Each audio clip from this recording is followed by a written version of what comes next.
Hello students. तो आज हम लोग स्टार्ट करने वाले हैं अल्टरनेट करंट। क्लास 12th का फिजिक्स का टॉपिक है अल्टरनेट करंट, है ना। Today we are going to start alternate current. तो इसमें हम देखेंगे बहुत सारी चीज़ें।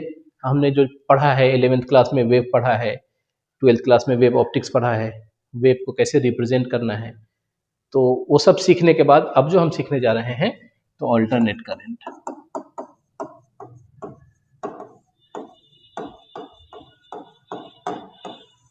ठीक है ना। तो फर्स्ट ऑफ ऑल हम इसके डेफिनेशन पे जाते हैं। डेफिनेशन क्या बोलता है इसका। डेफिनेशन क्या होता है अल्टरनेट करंट का।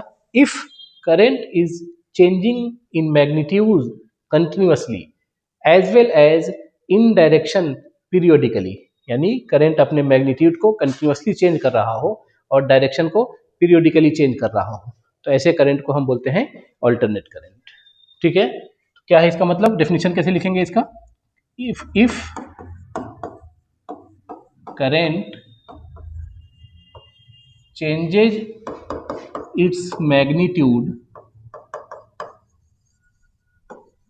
continuously and changes its direction periodically, यानी ऐसा करंट जो अपने मैग्नीट्यूड को कंटिन्यूअसली चेंज कर रहा हो और अपने डायरेक्शन को periodically after some interval of time change कर रहा हो, तो हम ऐसे करंट को क्या बोलते हैं, alternate current. And it is represented by, mathematically हम अल्टरनेट करंट को कैसे रिप्रेजेंट करते हैं, I is equals to I not sine omega T, और we can also represent it as I equals to I not cos omega t. ठीक है। तो कैसे लिखेंगे हम लोग,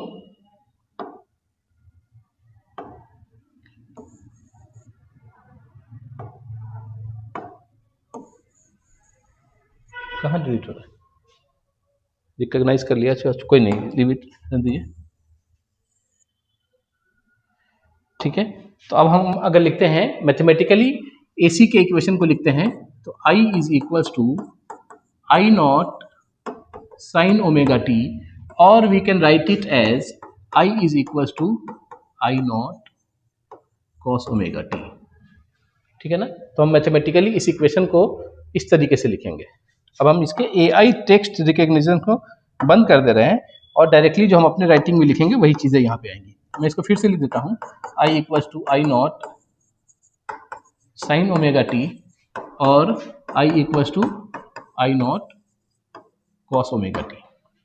तो ये इक्वेशन है एसी को मैथमेटिकली रिप्रेजेंट करने का। अब इसको हम ग्राफिकली कैसे समझेंगे, तो अब मैं आपको एक ग्राफ बनाकर दिखाता हूं।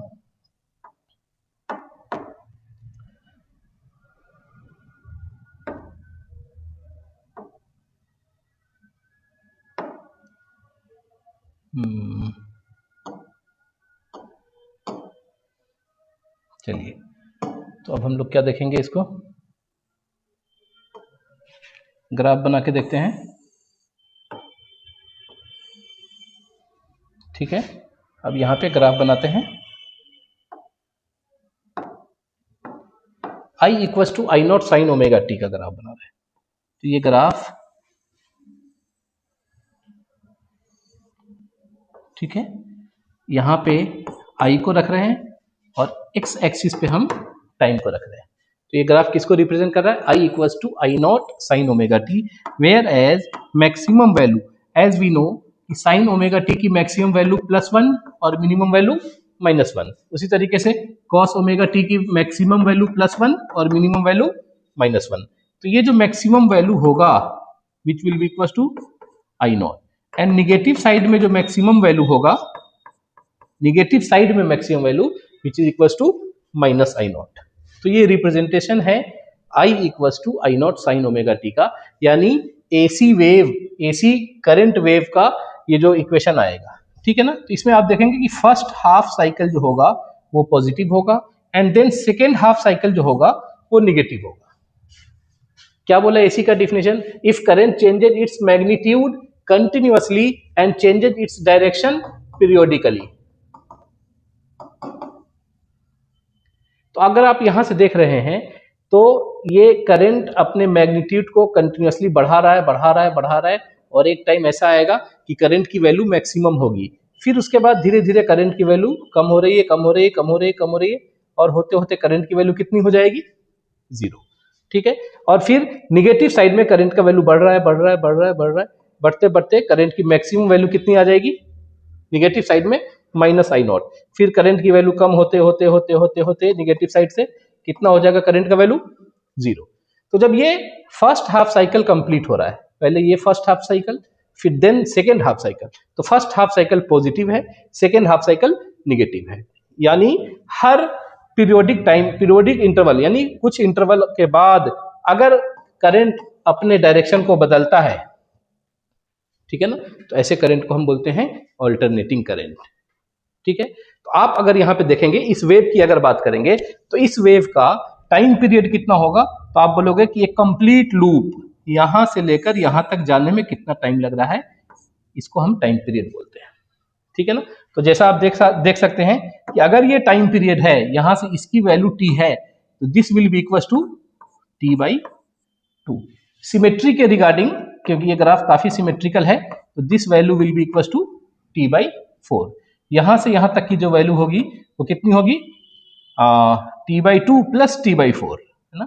फिर ये वाला वैल्यू t, फिर ये वैल्यू t प्लस t/4, फिर ये value t plus t/2, 3t/2 and so on, इस तरीके से चलेगा। और इस तरीके से यहाँ की वैल्यू कितनी होगी? 2t।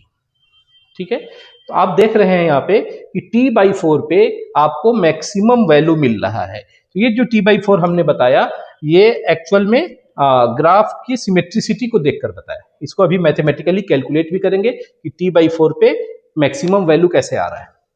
चलिए आ जाते हैं। ये तो I equal to I0 sine omega t था। इसी तरीके से I equal to I0 cos omega t भी हम लिखेंगे। ठीक है ना, तो ये ग्राफ जो है अब मैं साइन के लिए बनाने जा रहा हूं। ठीक, साइन के लिए बनाया, अब मैं यही ग्राफ कॉस के लिए बनाऊंगा। ठीक, कॉस के लिए जब ग्राफ बनाएंगे आप, तो इस तरीके का ग्राफ आएगा। ठीक है, एक्स एक्सिस पे, सॉरी वाई एक्सिस पे आई को दिखा रहे हैं और एक्स एक्सिस पे टाइम को रिप्रेजेंट करा रहे हैं। तो ये ग्राफ किसका है? I equal to I0 cos omega T. आप यहां पे भी देखेंगे मैक्सिमम वैल्यू कितनी होगी, तो maximum value I is equal to I0। क्यों मैक्सिमम वैल्यू I0 होगा? क्योंकि आपको पता है कि कॉस ओमेगा की value maximum value +1 and maximum value minimum value -1। तो कोई कॉस थीटा कोई सा भी एंगल होगा, मैक्सिमम वैल्यू +1, मिनिमम वैल्यू -1। और यहाँ पे करंट का जो मिनिमम वैल्यू होगा which will be equal to -I0। अगर मैं बात करूं पीक टू पीक डिस्टेंस के लिए, पीक टू पीक डिस्टेंस बोल लेंगे या पीक टू पीक वैल्यू बोलेंगे। Peak to peak value will be equal to 2I0। ठीक है ना, तो इस पीक से लेकर इस पीक तक की वैल्यू जो होगी वो 2I0 होगी। और एम्पलीट्यूड की वैल्यू क्या होगी? Amplitude will be equal to I0 which is equal to maximum value of current. ठीक है, तो एम्पलीट्यूड इस कर्व का, इस ग्राफ का, इस एसी वेव का एम्पलीट्यूड क्या होगा? I0 which is equal to maximum value of current. चलिए अब वापस आते हैं यहाँ पे कि जैसा आपने इक्वेशन देखा था, फिर से हम उसको डिस्कस करते हैं। I इक्वल्स टू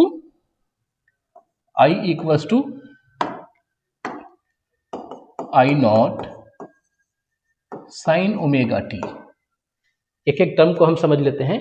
तो यहाँ पे जो ग्राफ हमने बनाया था, अभी मैं फर्स्ट हाफ लूप बना के दिखा रहा हूं आपको। तो ये क्या ग्राफ बता रहा है कि अगर मुझे यहाँ पे करंट चाहिए, यहाँ पे करंट चाहिए, यहाँ पे किसी भी पॉइंट पे करंट चाहिए, यानी करंट एट टाइम t, वो कौन रिप्रेजेंट कर रहा है? वो रिप्रेजेंट कर रहा है I। What is I? तो current at any time t। I0 क्या है? तो I0 आप बोलोगे maximum value of current, maximum value of current, या फिर आप बोल सकते हो पीक वैल्यू। ठीक, व्हाट इज ओमेगा? तो omega is angular frequency. Omega क्या है? Angular frequency. ठीक, टी क्या है? तो टी है टाइम, कोई भी इंस्टेंटेनियस टाइम जिस टाइम पे भी आपको चाहिए। ठीक है ना। Omega will be equals to, what is omega? तो omega will be equals to 2 pi upon T. तो एंगुलर फ्रीक्वेंसी की जो वैल्यू होती है वो होती है 2 पाई अपॉन टी। ये आपने वेव में भी देख रखा है, और हमें पता है कि 1/t is equal to frequency होता है, इसलिए हम ओमेगा को 2 पाई एफ भी बोल सकते हैं। ओमेगा को 2 पाई एफ भी बोल सकते हैं। ठीक है ना। तो अब हम आते हैं वापस से इस वेव पे आते हैं। ठीक है ना। तो इस वेव इक्वेशन को जब हम देख रहे थे यहाँ पे, तो आपने क्या देखा कि यहां से यहां तक कितना टाइम लग रहा है, इसको टी टाइम लग रहा है। ठीक है ना। और यहां से यहां तक कितना, एक कंप्लीट चक्कर लगा चुका है, कंप्लीट राउंड लगा चुका है वेव, मींस ये अपना एक साइकिल कंप्लीट कर चुका है। ठीक है। तो यहाँ पे जो ये जो वैल्यू होगी, एंगल अगर फेस की बात करें, एंगल में कितना होगा, ये साइन की वैल्यू बात करें तो साइन 1 कब होता है? तो ये एंगल है π/2, ये एंगल है पाई, यानी कैपिटल टी पे कितना पाथ चल चुका है, वो कितना एंगल चल चुका है, तो 2 पाई चल चुका है। तो एक कंप्लीट लूप बनाने में कितना एंगल चल चुका है, वो तो 2 पाई चल चुका है। ठीक है ना। तो अब हम इस पे डिस्कस करते हैं। ठीक, तो ओमेगा इक्वल्स टू 2 पाई/टी आ गया। अब मैं आपको बोलूं कि जब थीटा बराबर 90 डिग्री है, इसका मतलब π/2 है, तो अब यहां से आई की वैल्यू कैसे आएगी? I0 साइन ओमेगा टी, यानी ओमेगा टी को हम किसके इक्वल रख रहे हैं? 90 डिग्री के इक्वल रख रहे हैं। ठीक है। तो आई इक्वल्स टू क्या आ जाएगा आपके पास? I0 साइन 90, तो I is equal to I0। तो इससे भी पता चल रहा है कि जब आपका एंगल की वैल्यू π/2 है, तो उस टाइम पे टाइम पीरियड T/4 है, और उस टाइम पे जो करंट की वैल्यू होगी, that value of current is maximum which is equal to I0। ठीक है ना। अब आते हैं नेक्स्ट स्लाइड में।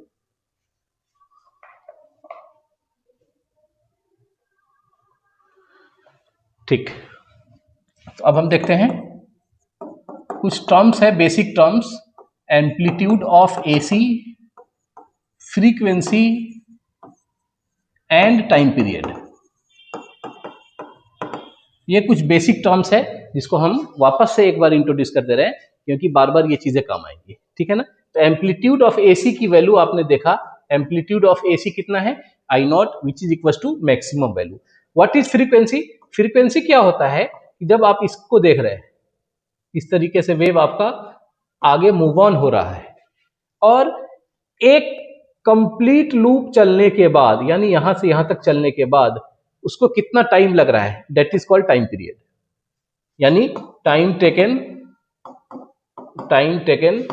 To complete one loop.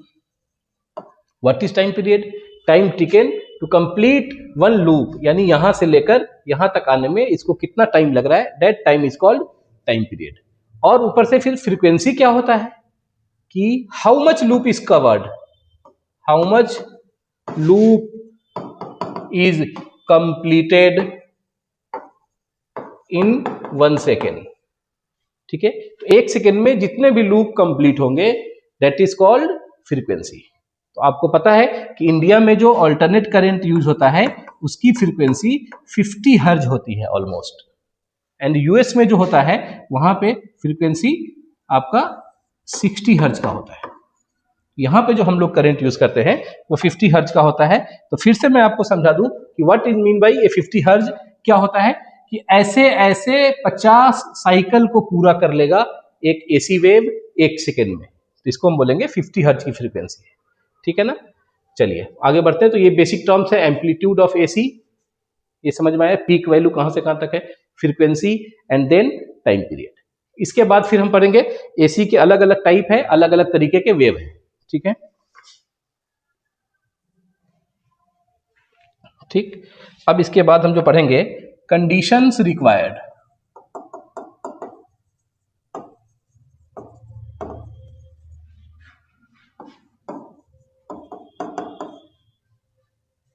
Conditions required for alternate current और अल्टरनेट वोल्टेज, ठीक है ना। तो यहाँ पे अल्टरनेट करंट के लिए और फिर अल्टरनेट वोल्टेज के लिए क्या क्या कंडीशन है, उन कंडीशंस को देखते हैं। तो सबसे पहला कंडीशन है एम्पलीट्यूड मस्ट बी सेम या एम्पलीट्यूड इज कांस्टेंट। एम्पलीट्यूड का कांस्टेंट होना जरूरी है। तो आपके पास जो भी एसी वेव है उसका अगर एम्पलीट्यूड कांस्टेंट नहीं है तो हम उसको एसी नहीं बोलेंगे। यानी अगर इसको ग्राफिकली हम समझे तो इसको कैसे बोलेंगे कि एम्पलीट्यूड कांस्टेंट होना चाहिए, मतलब एक ग्राफ यहां तक जा रहा है तो ऐसे ही जाना चाहिए, तभी ये वेव, यानी एम्पलीट्यूड फिक्स है इसका, तभी हम इसको एसी बोलेंगे। अगर किसी एसी या किसी वेव का एम्पलीट्यूड ऐसा है, कभी ज्यादा हो गया कभी एम्पलीट्यूड कम हो गया, इस तरीके का एम्पलीट्यूड है, तो दिस इज नॉट एसी, ये एसी नहीं होगा, ठीक है ना। और ये वाला एसी होगा। सबसे पहली कंडीशन जो है किसी भी वेव को एसी मतलब करंट को एसी होने के लिए, the first condition is amplitude is constant, ठीक है ना। अब इसी में सेकेंड कंडीशन पे भी हम लोग आते हैं। तो सेकेंड कंडीशन क्या हुआ, टाइम पीरियड, या फिर ये ऐसा बोल सकते हैं पीरियोडिक होना चाहिए। टाइम पीरियड पे आते हैं, पीरियोडिक होना चाहिए, यानी वेव को कैसा होना है, पीरियोडिक। इसका मतलब ये हो गया कि positive and negative periodically shift होना चाहिए, कुछ देर पॉजिटिव और उतने ही देर निगेटिव। तो अगर इसको ग्राफिकली हम समझते हैं, इसको ग्राफिकली अगर समझते हैं तो क्या बोल रहा है कि कोई वेव ऐसा है, फर्स्ट कुछ टाइम के लिए पॉजिटिव है, फिर कुछ टाइम के लिए निगेटिव है, again positive and negative and so on. तो इस तरीके के कंडीशंस को फुलफिल कर रहा है, इसको हम बोलते हैं पीरियोडिक। यानी फॉर द टाइम बिंग ये पॉजिटिव हो and then for the next time being ये निगेटिव हो, यानी करंट की वैल्यू पॉजिटिव फिर निगेटिव फिर पॉजिटिव फिर निगेटिव, ठीक है ना। तो इसका पीरियड भी सेम होना चाहिए, यानी यहां से यहां तक आने में, यहां से यहां तक आने में अगर इसको t/2 टाइम लग रहा है, देन यहां से यहां तक आने में, यहां से यहां तक आने में भी इसको t/2 ही टाइम लगना चाहिए। तो हम ऐसे फंक्शन को या ऐसे ग्राफ को हम पीरियोडिक ग्राफ बोलते हैं, और ये कंडीशन फुलफिल कर रहा है तो इसका मतलब आपका एसी होगा, या कोई भी एसी होगा तो उसको ये कंडीशंस फुलफिल करने होंगे, ठीक है।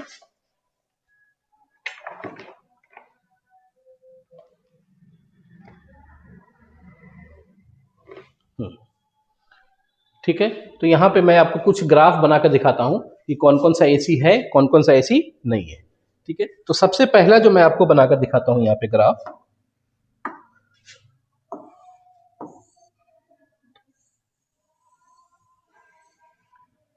ठीक, यानी ये पीरियोडिक भी है, फर्स्ट हाफ साइकिल पॉजिटिव है, सेकेंड हाफ साइकिल निगेटिव, फिर पॉजिटिव फिर निगेटिव फिर पॉजिटिव एंड सो ऑन। और इसके एम्पलीट्यूड भी क्या है, सेम है, आई नॉट है और यहाँ माइनस आई नॉट है। तो हम इसको बोलेंगे कि ये एसी है। तो ये एसी है, लेकिन कौन सा इक्वेशन फॉलो करता है, तो इसलिए हम इसको बोलेंगे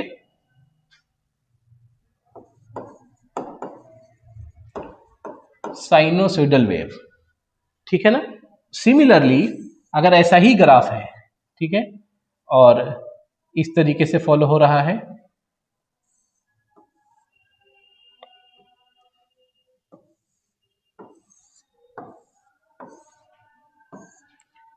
पॉजिटिव निगेटिव पॉजिटिव निगेटिव, ठीक है ना। तो यहां भी जब हम देखेंगे इसके एम्पलीट्यूड, इसका एम्पलीट्यूड यहाँ पे आप आई नॉट बोल सकते हो, यहाँ पे भी एम्पलीट्यूड सेम है, एम्पलीट्यूड भी सेम है, पीरियोडिक भी है, इक्वल इंटरवल ऑफ टाइम में पॉजिटिव हाफ साइकिल में रहता है, इक्वल इंटरवल ऑफ टाइम में निगेटिव हाफ साइकिल में रहता है। इसको हम ट्रायंगुलर वेव बोलेंगे। है तो ये भी ऐसी, लेकिन इसको क्या बोलेंगे, ट्रायंगुलर वेव, ठीक है। उसी तरीके से फिर आपका आता है स्क्वायर वेव,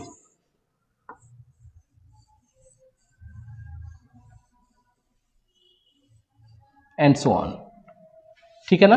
तो पहले देखेंगे कि positive half cycle, negative half cycle, positive half cycle, negative half cycle. तो ऑल्टरनेट पॉजिटिव निगेटिव हो रहा है, और एम्पलीट्यूड भी कैसा है, एक जैसा है। एम्पलीट्यूड भी कैसा है, एक जैसा है। तो हम इसको बोलेंगे कि ये वाला भी वेव है, एसी वेव है, लेकिन चूंकि ये स्क्वायर के जैसा इसका वेव फॉर्मेशन बन रहा है, तो इसको हम बोलेंगे स्क्वायर वेव। ठीक है, तो ये अलग अलग टाइप का एसी है। तो जनरली आप जो इन्वर्टर खरीदते हैं, जो मार्केट में जो इन्वर्टर अवेलेबल होता है, तो स्क्वायर वेव वाला इन्वर्टर होता है। ठीक है ना, आप जाएंगे इन्वर्टर लेने तो आपसे पूछेगा कि आपको साइन वेव चाहिए या स्क्वायर वेव चाहिए। इन जनरल जो यूज होता है आज के डेट में मार्केट में, वो स्क्वायर वेव होता है। अब नया टेक्नोलॉजी आ गया है, तो साइनोसॉइडल वेव वाला भी एसी मिलता है। तो जनरली हम ये वाला एसी लेते हैं, तो इसलिए आप देखते होंगे जो फैन चलता है इन्वर्टर पे, तो वहां पे आवाज में थोड़ा सा चेंजेस होता है ना, आवाज थोड़ा तेज करता है और उसमें एक अलग अलग तरह की आवाज आती है। एक्चुअल में वो स्क्वायर वेव होता है, साइन वेव नहीं होता है। ठीक है ना, तो ये कुछ एग्जांपल है जो एसी है, एसी के वेव को रिप्रेजेंट करता है। इसी तरीके से ये भी आप बना सकते हैं। ठीक है ना, इसको भी हम सॉ टीथ, ठीक है, सॉ टीथ वेव बोलते हैं। तो ये भी है, ये भी क्या है आपका एसी है। अब बात आती है क्या ये एसी है, तो आप बोलोगे क्या ये एसी है, तो आप बोलोगे नॉट एसी, ये एसी नहीं है। क्यों नहीं है, क्योंकि अपने डायरेक्शन को, करंट अपने डायरेक्शन को चेंज नहीं कर रहा है। ठीक है, तो अब वैल्यू मैग्नीट्यूड वाइज तो कम ज्यादा हो रही है, चेंजेस हो रहा है मैग्नीट्यूड वाइज, बट डायरेक्शन को चेंज नहीं कर पा रहा है। ठीक है ना, अगर मैं ऐसे बात करूं क्या ये एसी होगा, तो आप इसको भी बोलोगे नॉट एसी, ये भी एसी नहीं होगा। क्यों नहीं होगा, क्योंकि ये अपने डायरेक्शन को चेंज नहीं कर पा रहा है। फिर उसी तरीके से मैं इसकी बात करूं, क्या ये एसी होगा, तो आप बोलोगे this will also not be AC. ठीक है ना, इसके एम्पलीट्यूड्स में चेंजेस आ रहा है। या फिर आप बोल सकते हो कि अगर एम्पलीट्यूड कांस्टेंट है लेकिन टाइम पीरियड चेंज हो रहा है, ठीक है ना, टाइम पीरियड चेंज हो रहा है, तो ये भी एसी नहीं है। इट मींस यहाँ पे एम्पलीट्यूड एक जैसा है, but first positive half cycle का and second negative half cycle का टाइम पीरियड सेम नहीं है, यानी यहां से यहां तक इसको कवर करने में ज्यादा टाइम लगेगा और इसको कवर करने में कम टाइम लगेगा। तो हम बोलेंगे ये पीरियोडिक नहीं है। तो पीरियोडिक नहीं है, इसलिए हम इसको एसी नहीं बोलेंगे। चलिए नेक्स्ट देखते हैं।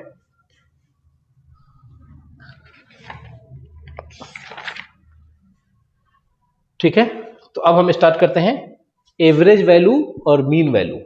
ठीक है, एवरेज वैल्यू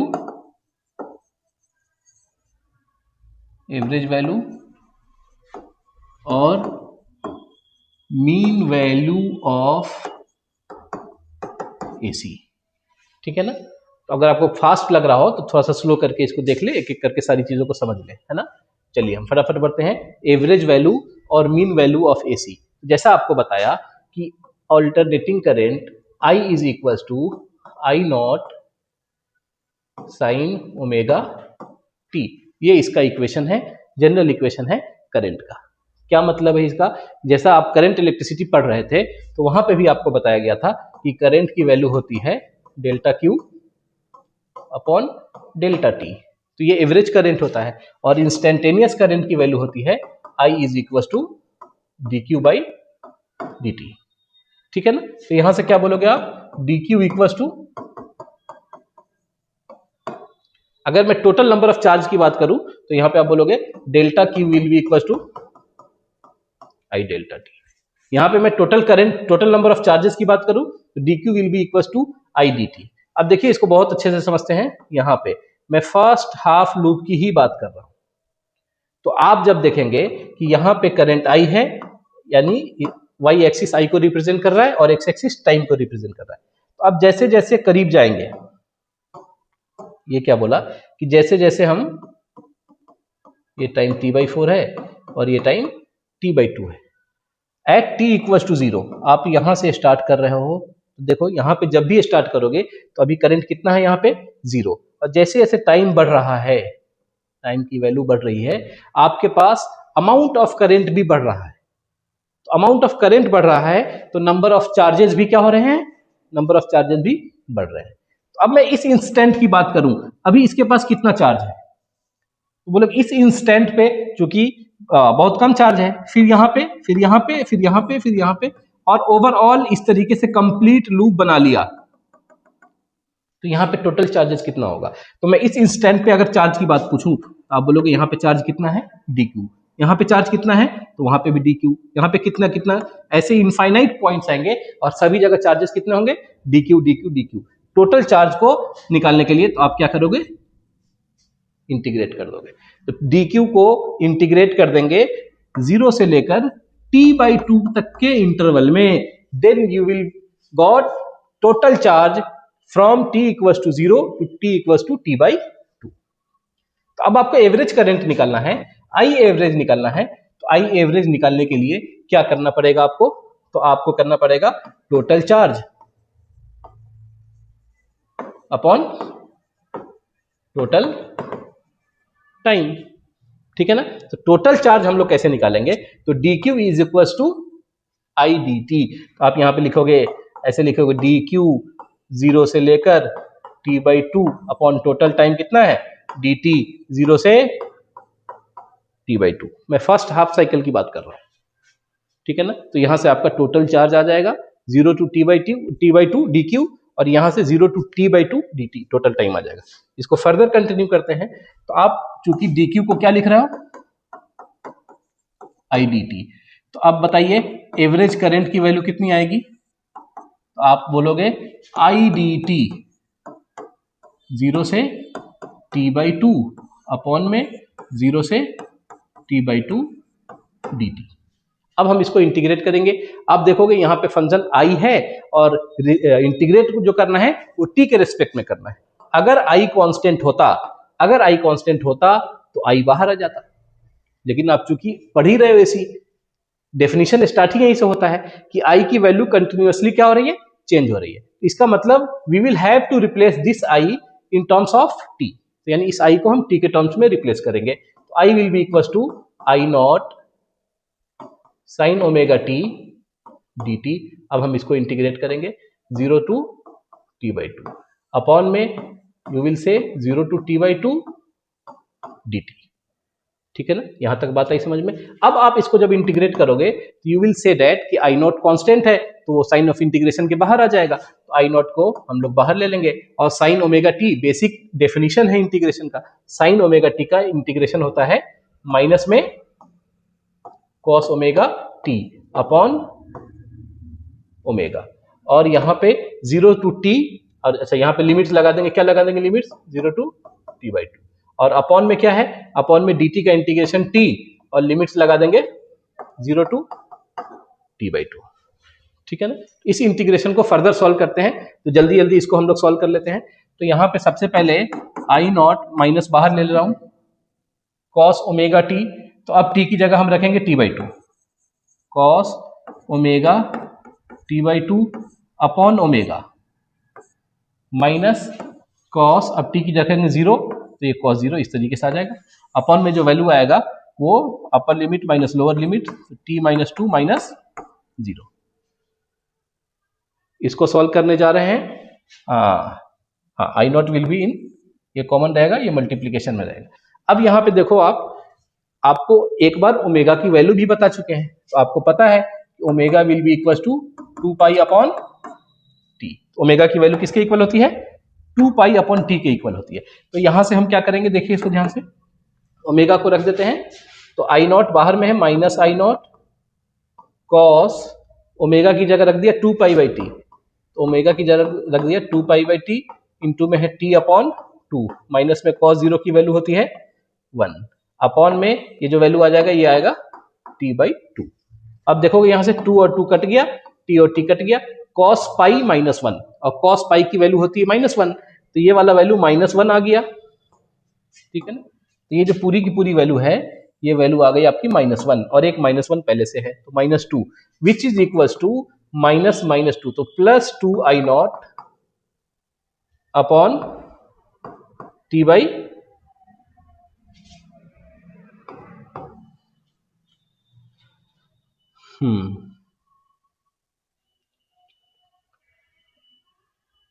अच्छा एक ओमेगा छूट गया है, ठीक है ना। चलिए यहाँ पे देख रहे हैं कैलकुलेशन में थोड़ा सा मिस हुआ है, इस ओमेगा को हम लोग भूल गए हैं, तो इस ओमेगा को वापस से लिख दे रहे, कोई दिक्कत नहीं। इस ओमेगा की जगह यहाँ पे t/2 की जगह क्या लिखेंगे, ओमेगा इक्वल टू 2π/t, तो वापस से ऐसा आ जाएगा, तो ये t और ये t कट जाएगा, और वो कुछ इसमें मिस्टेक हो गया सर,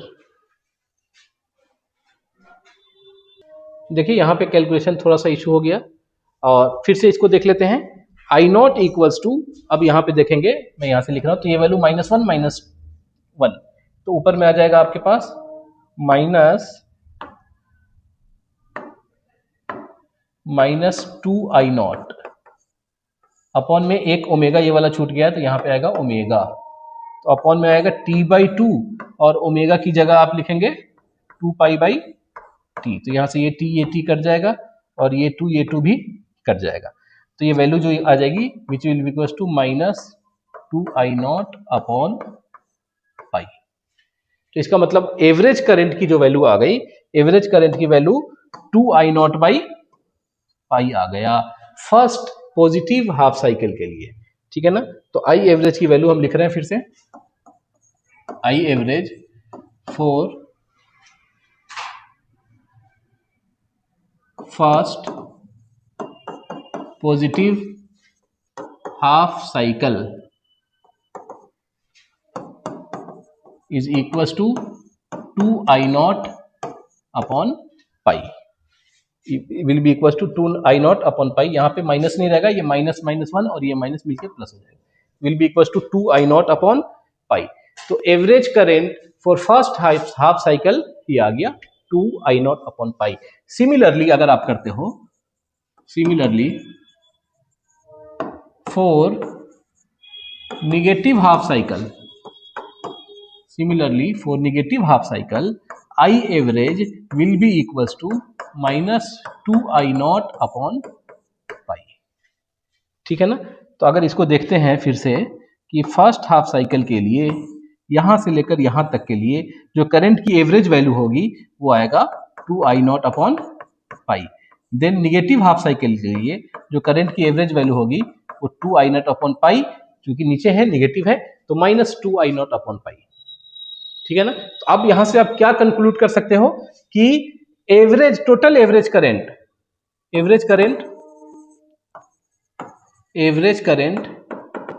इन कंप्लीट साइकिल,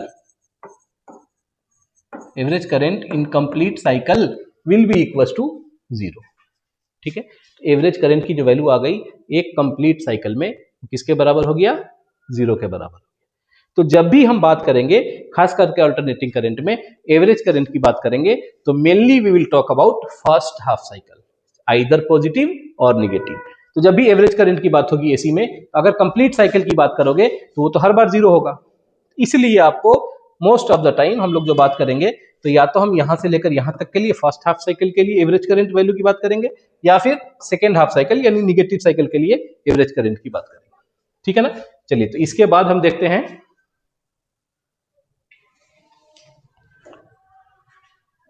ठीक, कितना देर का बना।